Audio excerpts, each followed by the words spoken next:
Right, one by one one word conclusion తీసుకోవాలి. వెంకటరెడ్డి గారు. ఇప్పుడు ఇందాక రాష్ట్ర ప్రభుత్వానికి ఎదురు దెబ్బ లేదంటే జగన్మోహన్ రెడ్డి గారికి ఎదురు దెబ్బ అసలు ఇది క్వశ్చనే కాదు సార్. ఎందుకంటే ఈ రోజు వెళ్ళింది వైఎస్ఆర్ కాంగ్రెస్ పార్టీ, చంద్రబాబు నాయుడు గారు వెళ్ళలా. మేమేంటి రాష్ట్ర ప్రభుత్వం ఉన్నటువంటి సిట్ మీద నమ్మకం లేదు, వాళ్ళు సిట్ ఎప్పుడు వేశారు ఇందాక శాంతి ప్రసాద్ గారు చెప్తా ఎఫ్ఐఆర్ ఫైల్ అయిపోయింది అన్నారు. ఎప్పుడు ఎఫ్ఐఆర్ ఫైల్ అయింది? సెప్టెంబర్ 18వ తారీఖు చంద్రబాబు నాయుడు గారు స్టేట్మెంట్ ఇచ్చాడు ముఖ్యమంత్రి హోదాలో. సెప్టెంబర్ 25 ఎఫ్ఐఆర్ ఫైల్ అయింది, సెప్టెంబర్ 26 సిట్ వేశారు. ఇంతకంటే పెద్ద బూత్ ఏమైనా ఉంటుందా సార్? జులైలోనేమో వెజిటబుల్ ఫ్యాట్ కలిసిందని ఈవో చెప్తాడు, జులైలో నిద్రపోయారు, తర్వాత ఆగస్ట్ లో నిద్రపోయారు. సెప్టెంబర్ 18 చంద్రబాబు నాయుడు గారు స్టేట్మెంట్ ఏది, ఈయనేమో జంతువుల ఫ్యాట్ అన్నాడు. 25 ఏమో ఎఫ్ఐఆర్ కట్టారు తిరుమల పోలీస్ స్టేషన్ లో. అవును, వచ్చే సంవత్సరం కట్టొచ్చుగా, చాలా తొందరగా కట్టారు కదా, అదే ఉంటుంది. 2029లో కట్టాల్సింది కాదు సార్. ఒక మర్డర్ జరిగిందని ఆరోపణ లేదంటే దొంగతనం జరిగిన ఆరోపణ జరిగినాక ఓ 10 ఏళ్ల తర్వాత కడితే ఎఫ్ఐఆర్ తప్ప అధికారులు తప్పు. ఇప్పుడు మీరు ఆ లెక్కకు వస్తే అధికారులు నిద్రపోతున్నారు అనుకోవాలి. అవును, ఈవో నిద్రపోతా ఉన్నాడు కదా ఈ 2 నెలలు. సో ఏదైనా కూడా ఎఫ్ఐఆర్ కట్టడం విచారణ చేయడం మంచిదే కదా సార్, నిజమాబద్ధమో తేల్చడం కోసం. అదే సార్, ఎప్పుడు మీ ఇంట్లో దొంగతనం జరిగిన 2 నెలల తర్వాత కంప్లైంట్ ఇస్తారా బ్రహ్మనాయుడు గారు? 2 నెలల తర్వాత ఇస్తే మిమ్మల్ని మీ తప్పు అంటారు. ఏమయ్యా అప్పుడు 2 నెలలు నిద్రపోయావా అంటారు. అంటే మీరు తప్పు చేసినట్టే కదా అప్పుడు. మరి ఈవో నిద్రపోయాడా 2 నెలలు? ఇది ఒకటి. 2, ఇందాక ఎవరైతే సుప్రీంకోర్టులో కేంద్ర ప్రభుత్వం తరపున ఉన్నటువంటి సొలిసిటర్ జనరల్ తుషార్ మెహతా, ఆయన ఎవరు ప్రతినిధి? సుప్రీంకోర్టు ప్రతినిధి కాదు కదా, కేంద్ర ప్రభుత్వం ప్రతినిధి. అంటే ఎవరు? కూటమి ప్రభుత్వం ప్రతినిధి. ఆయన సిట్ లో ఉన్న వాళ్ళు చాలా బ్రహ్మాండం అండి, సర్వశిక్ష త్రిపాఠి చాలా ఘనాపాటి అని చెప్పాడంట. అదే చెప్పాడు. విశాల గున్ని గారు లాంటి వాళ్ళు అయితే బాగుంటుందా సార్?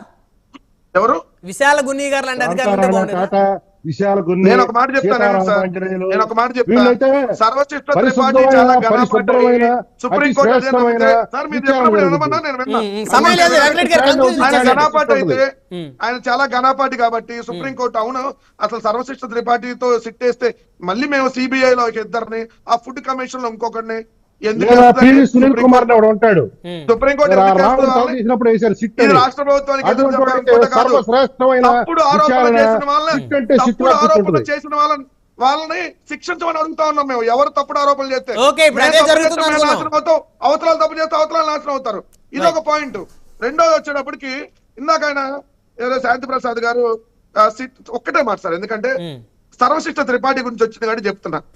మీకు అందరికి గోదావరి పుష్కరాలు ఐడియా ఉన్నాక మళ్ళీ రాబోతున్నాయి.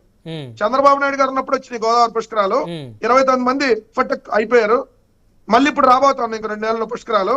ఆ పుష్కరాల్లో కమిషన్ వేశారు sir, retired justice Somayajulu commission. ఎప్పుడు పుష్కరాలు జరిగినాయి సార్? 2015లో పుష్కరాలు జరిగి ఏదైతే బోయపాటి సీను డైరెక్షన్ లో షార్ట్ ఫిల్మ్ షూటింగ్ కోసం 29 మందిని చంపేస్తే 3 సంవత్సరాల తర్వాత జస్టిస్ సోమయాజులు ఒక కమిషన్ రిపోర్ట్ ఏమిచ్చిందో తెలుసా? పాపం బ్రహ్మనాయుడు గారు లాంటి భక్తులది, పాపం వెంకటరెడ్డి గారు లాంటి భక్తులది, పాపం ప్రైమ్ 9 లాంటి మీడియాది, దోషం భక్తులది, పాపం మీడియాది. పాపం అన్ని మీడియాలదంట, దోషమేం భక్తులదంట. ఏది 29 మంది చనిపోతే రిపోర్ట్ ఇచ్చింది. మరి ఎవరో జస్టిస్ రిటైర్డ్ జస్టిస్ సోమయాజులు గారు అనే దాంతోనే అట్లా రిపోర్ట్ ఇప్పిస్తే ఈయన కింద పనిచేసే ఒక ఆఫ్టర్ ఆల్ అధికారితో చంద్రబాబు నాయుడు అధికారులు చేసే మనం గౌరవించుకోవాలి. ఒక ఐపీఎస్ అధికారి మనం గౌరవించాలి, వారి క్రెడిబిలిటీ. మీరు కూడా జోకులేస్తున్నారు ఈవినింగ్ పూట.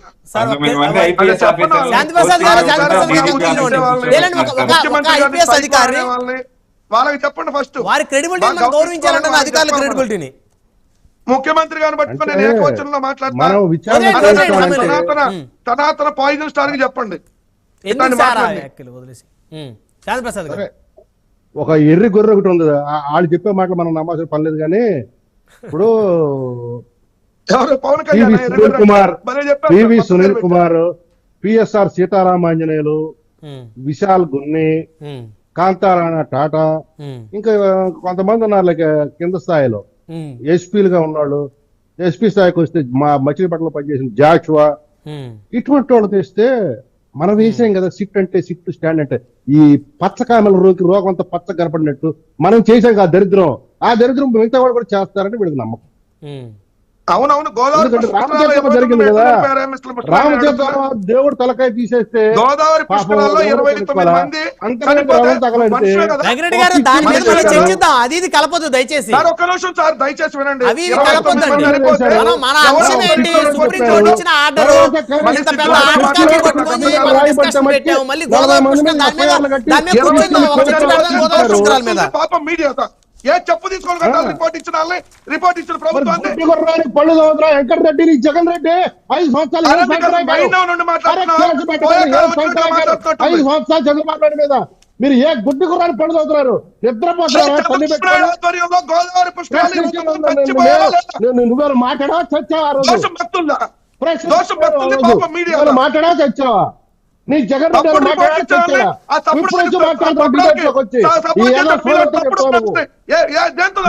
సిగ్గు లేదు, సరం లేదు, మానవ లేదు, అద్భుతం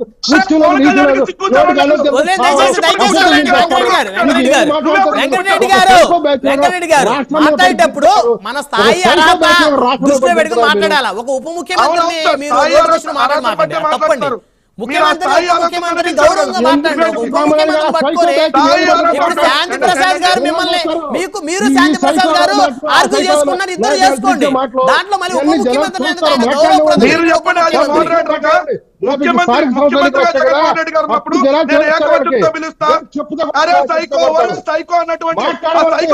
వెంకరెడ్డి గారు, శాంతి ప్రసాద్ గారు ఏదైనా అంటే మీరు శాంతి ప్రసాద్ గారు మాట్లాడుకోండి. ఒక ఉప ముఖ్యమంత్రిని, గౌరవప్రదమైన ఉప ముఖ్యమంత్రి గురించి గౌరవంగా మాట్లాడండి సార్. గౌరవంగా మాట్లాడండి, సమయం లేదు. గౌరవంగా మాట్లాడండి. దయచేసి ఆగండి. దయచేసి రాము గారు ఆగండి. మీరు దయచేసి ఆగండి సార్.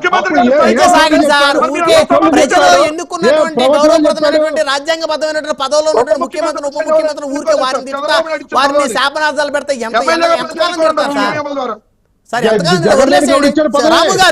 రాము గారు కంక్లూజన్ ఇవ్వండి. రాము గారు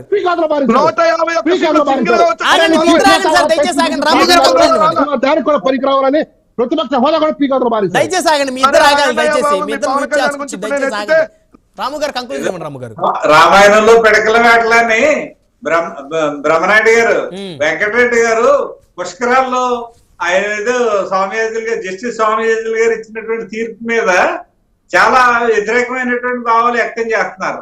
అట్లాంటి ఆలోచన ఉన్నప్పుడు దాని మీద మరి విచారణకి ఫర్దర్ గా అప్పీల్కో లేకపోతే ఇది కరెక్ట్ కాదు, దీన్ని తప్పుగా ఇచ్చారని ఎందుకు ప్రశ్నించలేకపోయారు అనేది మనం ఆలోచించాలి. గత 5 ఏళ్ళలో వెళ్ళొచ్చు, వారికి ఆప్షన్ ఉంది, అధికారంలో ఉన్నారు కదా గత 5 ఏళ్ళు. మామూలుగా మనం ఏదో జనరలైజ్ చేసి మాట్లాడేయడం కాదు, అనేక మంది చూస్తూ ఉంటారు కదా ఈ విషయాన్ని. అవును. ఇప్పుడు ఆ తర్వాత వచ్చిన ప్రభుత్వం మీది, మీ ప్రభుత్వం ఏం చేసింది, అవును, మీ ప్రభుత్వం ఎందుకు ఏం చేయలేకపోయింది, దానికి సమాధానం చెప్పుకోవాల్సినటువంటి బాధ్యత మీ పడుతుంది. తర్వాత ఇంకొక విషయం, నేను బ్రహ్మనాయుడు గారు, ఆవు నెయ్యి 1 కేజీ కొనాలంటే ఈ రోజు తక్కువలో తక్కువ 700 రూపాయల నుంచి 900 రూపాయలు, 1000 రూపాయలు కూడా ఉంది సార్. ఆవు నెయ్యి 1 కేజీ నెయ్యి కొనాలంటే 700 రూపాయల నుంచి 1000 రూపాయలు ఉంది. అవును. అట్లాంటి ఆవు నెయ్యిని చాలా తక్కువ ధరకే 216 రూపాయలకు 218 రూపాయలకి ఏదో ఇచ్చారంట వాళ్ళు. 350 రూపాయలు. ముందు ప్రభుత్వం చంద్రబాబు నాయుడు గారి ప్రభుత్వం కాదు కదా తీసుకుంటా. చంద్రబాబు నాయుడు గారి ప్రభుత్వం వచ్చిన తర్వాత, ఆ ఈవో గారు మారిన తర్వాత, ఈ రిపోర్ట్లు అయ్యి వచ్చిన తర్వాత ఎఫ్ఐఆర్ కట్టమని చెప్పి సిట్ గా ఆదేశించారు. ఇప్పుడు ఆ రిపోర్ట్ వచ్చిన తర్వాత, రిపోర్ట్ రాకముందు సిట్ కనుక ఆయన ఆర్డర్ వేసి ఉంటే కావాలని చెప్పి దురుద్దేశపూర్వకంగా జగన్ ని చాలా బదనాం చేయడం కోసం చంద్రబాబు నాయుడు గారు ఇలా చేశారని చెప్పేసి మన వెంకటరెడ్డి లాంటి వాళ్ళే మాట్లాడతారు. కానీ జరగల.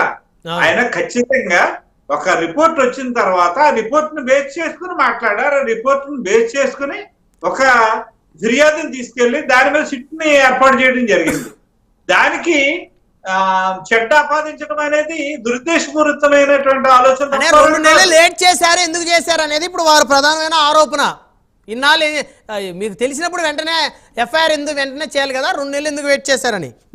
ఈ మద్య బ్రహ్మనాయుడు కేసులో గారు లేకపోతే ఇంకోటో విజయవాడ కాదండి. వరదలతో సరిపోయింది. ఇది మద్య కేసు కూడా కాదు, ఇది ఫుడ్ అడల్ట్రేషన్ సంబంధించిన విషయం మాత్రమే విజయవాడ కాదు. వరదలు వచ్చింది సెప్టెంబర్ ఇది 1వ తారీఖు సార్. అలాగే ఆయన ఇంకో ఈవెన్ స్టేట్మెంట్ ఇచ్చిన జులైలో ఏం మాట్లాడుతున్నారు? ఒక నిమిషం ఆగండి. సర్లే, నువ్వు చెప్పుకో, కోర్టుకు చెప్పుకో. నీకు డేట్లు కూడా తెలియకపోతే చెబుతా, రాసుకో. ఆగండి సార్, మీకు దయచేసి ఆగండి, దయచేసి. కరుణాకర్ రెడ్డి వాళ్ళ తరపు నువ్వు అరే, ప్రేరణ వెళ్ళి. జులైలో చాలా sensitive issue. రైట్, విచారణ తెలియని తర్వాత చూద్దాం ఏం జరుగుతుందో. వెంకటేష్ గారు సార్, మీరు దయచేసి ఆయన వెంకటేష్ గారు ముఖ్యమంత్రులు ఉప ముఖ్యమంత్రుల్ని గౌరవించి వెళ్ళిపోవడానికి లేదు, లోతుగా ఆలోచించాలి. ఇది చాలా సెన్సిటివ్ ఇష్యూ. ఇది అవును, ఈ అవును. దేశంలో అనేక కోట్ల మందికి ముడిపడినటువంటి అంశం ఇది. అవును, ఈ అంశం రైట్. సమయం లేదు రాము గారు. ఈ విచారణ జరిగిన తర్వాత వాస్తవాలు బయటకు వచ్చిన తర్వాత అప్పుడు తప్పు ఒప్పు అనే దాని మీద అప్పుడు మనం మాట్లాడితే దానికి ఒక అర్థం ఉంటుంది. వెంకటేష్ గారు, మీరు ఇప్పుడు ఈ విచారణ సంస్థ అధికారుల మీద మీకు గౌరవం ఉందిగా, సర్వశ్రేష్ఠ త్రిపాఠి గారి మీద గౌరవం ఉందిగా, లేకపోతే మరి వారిని మీరు కూడా అగౌరవపరిచే పరిస్థితి ఏమైనా ఉందా? వారి మీద ఒక్క మాట అండి, విశ్లేషకులు కూడా మాట్లాడితే ఉన్నారంటే ఇది రాష్ట్ర ప్రభుత్వానికి చెంపపెట్టు లాంటిది. ఏది ఇప్పుడు సుప్రీంకోర్టు ఇచ్చినటువంటి ఈ ఆర్డర్ CBI వాళ్ళు ఇంక్లూడ్ చేశారన్నారు, చెంపెట్టు లాంటిది అన్నారు. అది ఎంత మాత్రం కాదు. రాము గారు ఆగండి, రాము గారు సమయం లేదు. వెంకటేష్ గారు సానుభూతి పరుడని వాళ్ళు చెప్పలా. శాంతి ప్రసాద్ గారు ఆగండి. ఎప్పుడు వైసీపీ సానుభూతి పరుడని వేస్తాడు.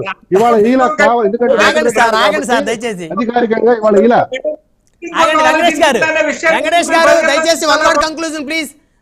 సర్వశ్రేష్ఠ త్రిపాఠి గారి లాంటి అధికారుల మీద మీకన్నా గౌరవం నమ్మకం ఉన్నాయి కదా, లేకపోతే వారిని విశాల గున్ని గారు లాగా పోలుస్తారు మీరేమన్నా? సార్, విశాల్ గున్ని గారు సర్వశ్రేష్ఠ త్రిపాఠి గారి కన్నా చాలా బెటర్ ఆఫీసర్. చాలా పబ్లిక్ లో ఆయనకున్న అప్లాజు చాలా ఎక్కువ ఉంటుంది. ఇప్పుడు సినిమాల్లో పవన్ కళ్యాణ్ గారికి ఉన్నటువంటి క్రేజ్ లాగా విజయవాడలో కానివ్వండి, ఇతర ప్రాంతాల్లో పనిచేసినప్పుడు ఆయన పనితీరుకి చాలా రోజులు జనాలు హర్షాతిరేకాలు వ్యక్తపరిచినటువంటి పరిస్థితి ఉన్నది అని చెప్పాలి. ఎందుకనంటే ఏదో ఒక ఫాల్స్ కేసు తీసుకొచ్చి అతని యొక్క క్యారెక్టర్ అసాసినేషన్ చేసి అతన్ని సస్పెండ్ చేసి దాన్ని ఏదో టెర్మినేషన్ లో పెట్టి ఈ ప్రభుత్వం కక్ష సాధింపు చర్య చేస్తుందనే నేనైతే చెప్తున్నా. ఇక రెండో విషయానికి వస్తే, సుప్రీం కోర్టు తన యొక్క పరిధిలో సిబిఐ మీద నమ్మకంతో అక్కడ త్రిపాఠి కాదు కదా, ఏ ఆఫీసర్ ఉన్నా గానీ ఈ దేశ పౌరులైనటువంటి అందరూ కూడా తలంచవలసిందే. త్రిపాఠి గారికి ఏదో మనం క్లీన్ చిట్ ఇవ్వాల్సిన పని లేదు, అలా చెప్పి ఆయన బ్లేమ్ చేయాల్సిన అవసరం కూడా లేదు. సుప్రీం కోర్టు మీద నమ్మకం ఉంది.